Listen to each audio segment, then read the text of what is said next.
Bonjour, lors du prochain cours, vous allez commencer par une évaluation de leçons dont les questions possibles sont affichées. Donc donner la définition de fossile, biosphère ou période géologique, citer les trois caractéristiques de la Terre et indiquer sur quoi on se base pour découper les temps géologiques en périodes. Et oui, qu'est-ce qu'on utilise pour déterminer qu'une période va de telle date à telle date. N'oubliez pas aussi, et je l'écris ici pour que ce soit bien sûr, que je vérifierai que vous avez bien copié votre leçon dans les cahiers et que ça aussi, c'est une évaluation avec une compétence assez simple à valider. Donc la dernière fois, nous sommes intéressés à savoir comment la vie existait sur Terre, sous forme de fossiles, depuis quand, etc. Donc nous allons maintenant chercher à savoir, lors de cette heure, pourquoi elle est apparue sur Terre et pas ailleurs.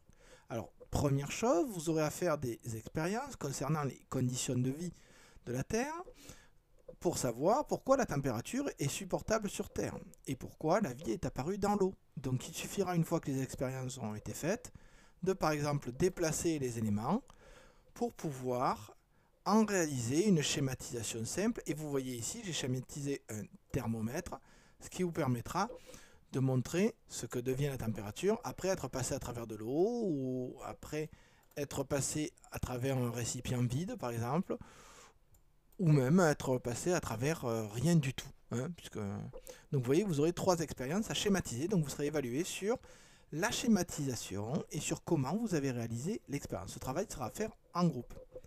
Par la suite, vous allez avoir à étudier l'évolution de l'atmosphère, notamment pour les êtres vivants qui sont apparus sur Terre, sur les continents, qui ne vivaient plus dans l'eau. Donc pour les questions, je peux vous les montrer. Première question, quel était le gaz le plus présent dans l'atmosphère au début de l'histoire de la Terre? Donc ici, il suffit de regarder celui qui est le plus haut, sauf celui qui est en bleu, là, le diazote, celui-là on ne le prend pas en compte. Question 2, quel est le gaz le plus présent dans l'atmosphère à nos jours?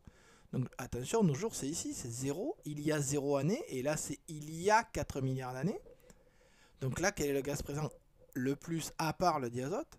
Ensuite, vous aurez une légende à construire pour dire quand sont apparus les êtres vivants, le montrer, et quand sont apparus les êtres vivants sur la Terre. Donc là, on utilisera les résultats que vous avez eus la dernière fois avec les cartes sur les fossiles. Expliquer si les premiers êtres vivants avaient besoin de dioxygène pour vivre. Donc il faudra voir où ils sont placés par rapport à l'apparition de dioxygène, donc savoir s'ils en avaient besoin. Et enfin, en question bonus, expliquer grâce à ce graphique ce qui a pu permettre aux êtres vivants de survivre hors de l'eau, c'est-à-dire d'apparaître sur les continents. Donc vous voyez que là, vous aurez déjà un point de vue global sur, certes, la vie existe sur Terre, mais pourquoi elle existe sur Terre? Quelles sont les particularités de la Terre qui ont permis cette apparition? Donc je vous dis à bientôt et bon travail.